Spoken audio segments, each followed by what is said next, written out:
Challenge कबूल, accepted. Muawiya को जहन्नुमी हम साबित करेंगे, इमाम अहले नार हम साबित करेंगे। तू आके मुआविया की कोई एक फजीलत साबित कर दे, अपने मामू की कोई आके फजीलत साबित कर दी हो यहाँ पर। औज़ु बिल्लाहि मिनश शैतानिर रजीम, बिस्मिल्लाहिर रहमानिर रहीम। तमाम नाज़रीन की खिदमत में अस्सलाम वालेकुम रहमतुल्लाह। नाज़रीन, एक मौलवी कि जो कई दफ़ा हमारे हाथों रुसवा हुआ है, इसके कई मरतबा हमने जवाबात दिए हैं और इसकी जहालतों को आपके सामने अश्कार किया है। एक मज़ीद क्लिप हमें मौसूल है, ज़रा ये भी सुनिए, फिर इंशाल्लाह इसके ऊपर जवाब करते हैं। का बेटा था, उसका नाम है अब्दुल रहमान, और ये अब्दुल रहमान बिन अब्बास बिन रबिया बिन हारिस बिन अब्दुल मुत्तलिब, इसकी कब्र आज भी मौजूद है झंग की धरती पर, दरबार बहू सुल्तान के बिल्कुल करीब। इसी अब्दुल रहमान की जो घरवाली है उसका नाम जुवेरिया है, और यह जुवेरिया ज़ियाद की बेटी है, अबू सुफियान की पोती है, अमीर मुआविया की भतीजी है। ये कह रहे पंजतन पाक का रिश्ता मौला अमीर मुआविया के साथ। अच्छा जी, अब पहले तो अमीर मुआविया मौला भी बन गया है, ठीक है। अब वो क्या रिश्तेदारियां साबित करें? सर, रिश्तेदारियां साबित करके आप क्या करेंगे? इनके ताल्लुकात अच्छे थे, मैं चले आपकी, अगर आप रिश्तेदारियों को अच्छे ताल्लुकात पे लेके जाते हैं तो मैं आज आपको कुछ रिश्तेदारियां दिखाऊंगा, फिर इंशाल्लाह अच्छे ताल्लुकात वहाँ से निकालने हमने, ठीक है सर। ये आपके अमीर मुआविया की भी अभी हम रिश्तेदारियां आपको मजीद भी दिखाएंगे। पहले जरा इसको सुने, कितनी रिश्तेदारियां गिनवा रहा है। और शादी कब हुई इसकी? वाक़े करबला के बाद जाके, यानी उन शादी करने वालों को पता नहीं लगा कि हमारा मामला क्या है। फिर वो तो आप आके साबित करें ना कि भाई ये शादी हुई थी, रजामंदी के साथ हुई थी, बनु उमैया ने बड़े जनाब हाँ रिश्ता मांगा, और अहले बैत के या बनु हाशिम के अफराद ने बड़े हंसी खुशी जनाब बनु उमैया के साथ रिश्तेदारी कर ली।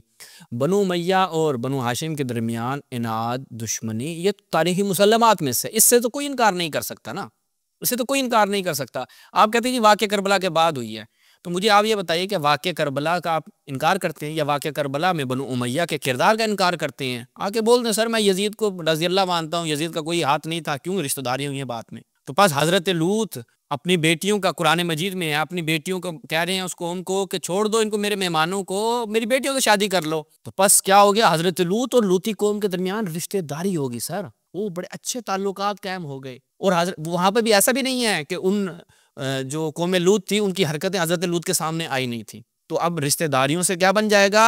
हुस्ने मामलात, हुस्ने सलूक, अच्छे ताल्लुकात, शीरो शकर, गुलो बुलबुल बन जाएंगे सब। यानी जहालत अगर किसी बंदे में आपको देखनी हो ना तो इस मौलवी में देख लें। और हमारी मालूमात के मुताबिक ये कोई मदरसे का पढ़ा लिखा बंदा नहीं है, और वो इसकी बॉडी लैंग्वेज से और जब ये किताबों के नाम लेता है उससे पता चल जाता है। सिर्फ क्या है, एक चार ज़बान खतीब है और इस तरीके से बनु उमैया का दिफा करता है, जी फलां की फलां से रिश्तेदारी होगी, चूँकि कोई दलील तो है नहीं, ये तो आप किताबों और दलीलों के साथ आते तो पता चलता। नीचे लिखा मेरा चैलेंज कबूल कर मैं हर जगह आने को तैयार हूँ। अच्छा फिर होगी निशुल मेरी, मेरा चैलेंज कबूल कर मैं हर जगह आने को तैयार हूँ। प्रोफेसर अली मुआविया वली असर के प्लेटफार्म से, ईरान कुम्बुल मुकद्दस से, यहाँ पे आना नहीं है, अपने घर बैठ, अपने घर बैठ, वहां पे बैठ कर अगर हमारे साथ इन्हीं मौजूआत पे, जो तू मुआविया के मौजू पे, मुआविया तुझे बहुत पसंद है ना, मुआविया के मौजू पे, मुआविया को जहन्नुमी हम साबित करेंगे, इमाम अहले नार हम साबित करेंगे।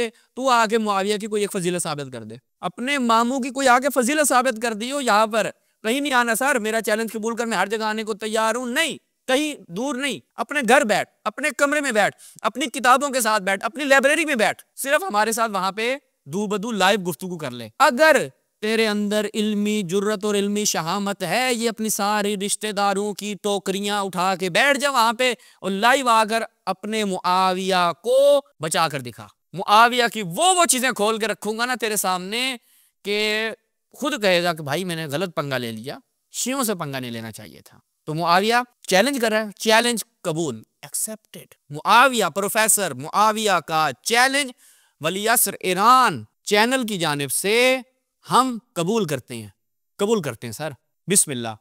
वो तुम्हें बड़ा शौक है ना, बंदे तेरे, मिंबर तेरा, मदरसा तेरा, लोग तेरे, स्पीकर तेरा, किताबें तेरी, आऊंगा मैं, नहीं सर, सब अपने रखो, सिर्फ आ जाओ, अपने घर बैठकर आ जाओ सिर्फ, फिर मैं तुम्हें बताऊंगा।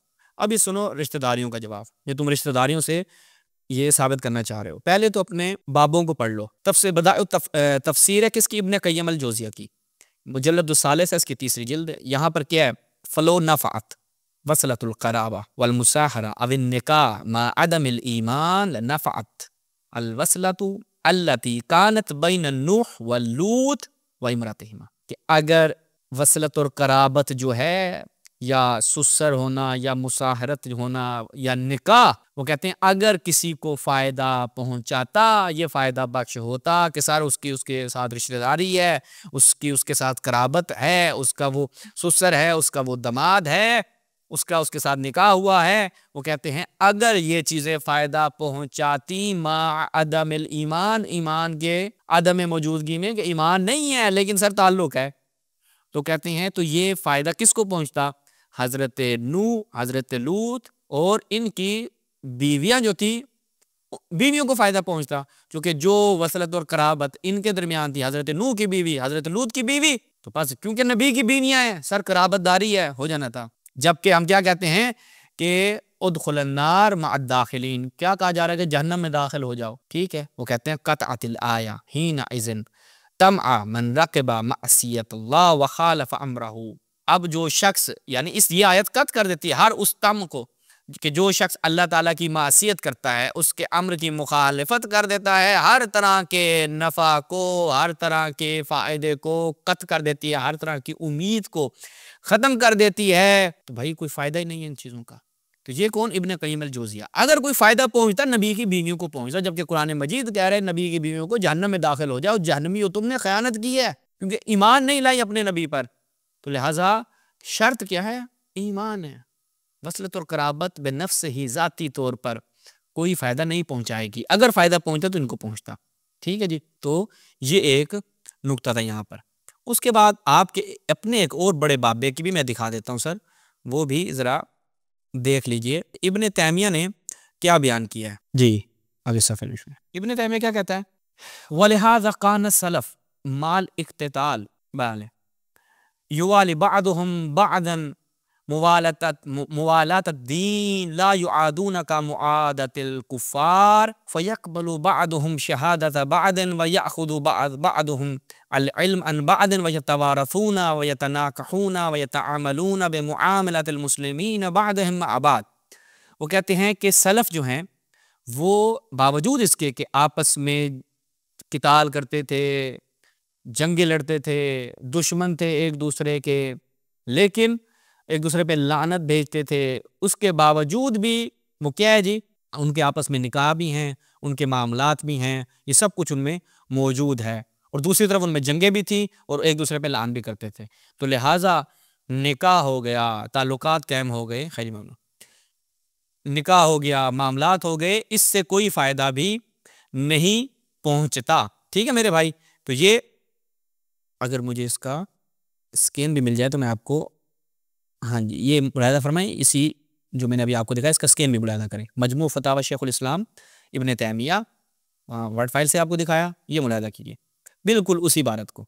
अल मुजल्लदुस सालिस, इसकी तीसरी जिल्द है कि सलफ़ यानी जो आपके सलफ़ थे वो जंगो किताल भी करते थे, एक दूसरे से दुश्मन भी थे, लेकिन साथ में उनके निकाह भी हुए हैं, वो एक दूसरे से इर्स भी ले रहे हैं, इससे कोई फ़ायदा नहीं होता, ठीक है। ये कोई चीज़ फ़ायदा नहीं पहुंचाती कि निकाह हो गया तो बस उनके अच्छे ताल्लुकात हो गए, वो जिनका आपस में मामलात हैं तो बस अच्छे ताल्लुकात हो गए, नहीं, ये चीज़ इस पर दराज नहीं करती। ये आपके अभी इब्न क़य्यिम अल-जौज़िया उसका शागिर्द और उस्ताद दोनों का मैंने आपको दिखा दिया, ठीक है। उसके बाद अब आपको रिश्तेदारियाँ और भी देखनी थी, ज़ाहिर बात है रिश्तेदारियों का आपको शौक़ बहुत है, तो वो भी मैं आपको दिखा देता हूँ कि सर एक रिश्ता यहाँ पे भी मौजूद है, इस रिश्ते ने देखें फिर कैसे वो कहते हैं ना कि दिल के फफोले जल उठे सीने के दाग से, इस घर को आग लग गई घर के चिराग से। मोहम्मद बिन अबी हुज़ैफ़ा पेश खिदमत हैं आपकी जनाब स्क्रीन पर। ये कौन थे? ये सहाबी रसूल हुज़ैफ़ा के बेटे थे और इनके वाले जो है वो साबिकून अल अव्वलून में से थे।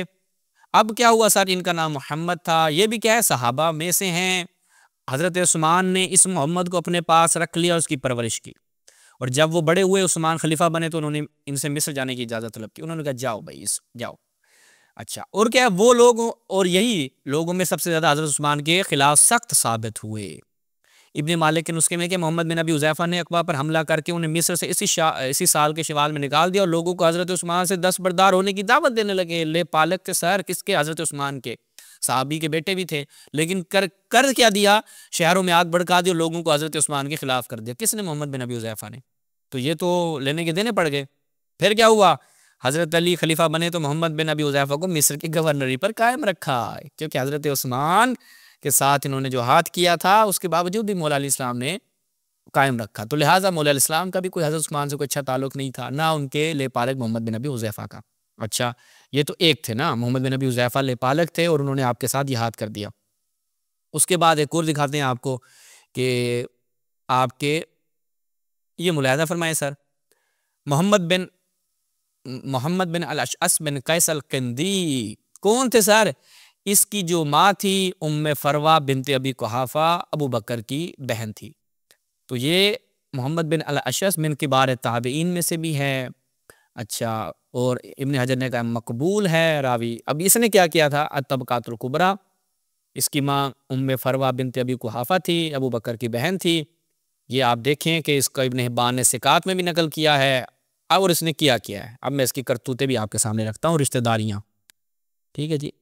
ये अल अखबार तिवाल में जनाब दिनवरी साहब क्या लिखते हैं कि उबैदुल्लाह इब्न ज़ियाद ने क्या किया, अहले कूफा के ऊपर लोगों को, कुछ ऐसे अफराद थे उनको क्या किया, मुअय्यन कर दिया, कोई भी इमाम हुसैन अलैहिस्सलाम की मदद के लिए कूफा से बाहर नहीं जाना चाहिए। अब उनमें जो इमाम हुसैन अलैहिस्सलाम की मदद के लिए नहीं जाना चाहिए, मुलाहिज़ा फरमाए, एक कौन था? कसीर बिन शिहाब था। दूसरा मोहम्मद बिन अल अशअस है सर, मोहम्मद बिन अल अशअस, जिसकी आप रिश्तेदारियां गिनवा रहे हैं, लोगों को बतला रहे हैं, वो क्या है? वो किन अफराद में से था? वो उन अफराद में से था कि जो इमाम हुसैन अलैहिस्सलाम की मदद के लिए निकलना चाहते थे, लेकिन मोहम्मद बिन अल अशअस ने कहा नहीं, मैं नहीं जाने दूंगा। तो ये आपकी रिश्तेदारियां यहाँ पे पता चल गई। उसके बाद इसी चीज़ को अंसाबुल अशराब में भी नकल किया है कि मोहम्मद बिन अल अशअस अल किंदी भांजा था जनाब अबू बकर साहब का, वो भी ये काम करता रहा। ये सारे यहाँ पे हम इसको पहले भी बतला चुके हैं, कई किताबों में ये चीज़ नकल हुई है। अच्छा, उसके बाद एक और रिश्तेदारी, मामू जान के बेटे मोहम्मद बिन अबी बकर का आपको दिखाते हैं। मोहम्मद बिन अबी बकर के साथ क्या हुआ था? मुलाहिज़ा फरमाएं, अल बिदाया व निहाया इब्न कसीर दिमिश्की। ये कौन है जी? मोहम्मद बिन अबी बकर। ये खालुल मोमिनीन है, हज़रत आयशा के बरादर हैं, भाई हैं। और ये रिश्तेदारी क्या हुआ? इस रिश्तेदारी को किसी ने भी लिफ्ट नहीं कराई कि मोहम्मद बिन अबी बकर क्या करते थे? मुआविया बिन हुदैज, इसको बुरा भला कहते थे। और किसको कहते थे? अम्र इब्न आस को। आपके मुआविया इब्न अबी सुफियान को मोहम्मद बिन अबी बकर बहुत बुरा भला कहते थे। उस्मान बिन अफ़ान को भी बुरा भला कहते थे। अच्छा, अब इससे क्या हुआ? मुआविया बिन हुदैज जो है वो बड़ा गुस्सा हो गया। क्या हुआ? फ़क़तला, उसने इनको कत्ल कर दिया। सिर्फ कत्ल कर दिया नहीं भाई, मोमिनों के इस मामू को दूसरे नासबियों के मामू के एक बंदे ने गधे की खाल में डालकर आग लगा दी। जब हजरत आयशा को इस बात का पता चला, वो बड़ी चीखो पुकार करने लगी, रोना पीटना डाल दिया। और क्या करती थी? मुआविया अम्र आस पर हर नमाज के बाद बद्दुआ करती थी। कौन? हजरत उम्मुल मोमिनीन हजरत आयशा। ठीक हो गया सर, ये भी रिश्तेदारी हैं। ये रिश्तेदारियां गिनवाओ ना। वो उसकी खाला, मामू, चाचू, ताए, फुप्पो, फला फला के बच्चों को आपने गिनवा दिया सर, ये भी बताना चाहिए ना। मोहम्मद बिन अबी बकर भी था, उसके साथ ये काम हुआ। अच्छा, ये मोहम्मद बिन अबी बकर जो है वो इसके ऊपर पहले भी तफसील से कलाम कर चुके हैं, इसी पे हम इक्तफा करते हैं।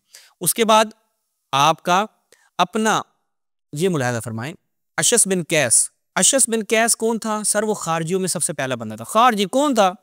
ये देखें जनाब शहरसानी अल मिलल में क्या कहते हैं कि जान लो कि जो सबसे पहले अमीर अल मोमिनीन के खिलाफ जिन्होंने खुरूज किया, ठीक है, जो खारजी थे, उनका जो सरगना था वो कौन था? अशस बिन कैस। अशस बिन कैस कौन था? अबू बकर साहब का बहनोई था। अबू बकर साहब का बहनोई था। और क्या बन जाएगा? हाँ जी, बहनोई और साहबी भी था और खारजी भी था। ठीक है, अशस बिन कैस, ये इसके ऊपर हम पहले भी बयान कर चुके हैं। तो ये आपका कौन था? ये कोड तारीख इब्नुल वर्दी, यहाँ पे मुलाहिज़ा फरमाएं, फ़क़ाल अल अशअस बिन कैस हुवा मिन अकबर अल खवारिज। खवारिज में से सबसे बड़ा जो था वो अशस बिन कैस था। तो लिहाजा खारजी कौन था? हज़रत अबू बकर साहब का बहनोई था। ये रिश्तेदारी भी गिनवानी चाहिए, लोगों को बतलाना चाहिए कि सर ऐसे ऐसे रिश्तेदार थे कि जिन्होंने आपके अपनों के साथ क्या किया, अहले बैत के साथ क्या किया। इन रिश्तेदारियों को कभी आप गिनवाएं। चैलेंज आपने किया था वो हमने कबूल कर लिया है, इसी पे हम इक्तफा करते हैं। वस्सलामु अलैकुम वरहमतुल्लाह।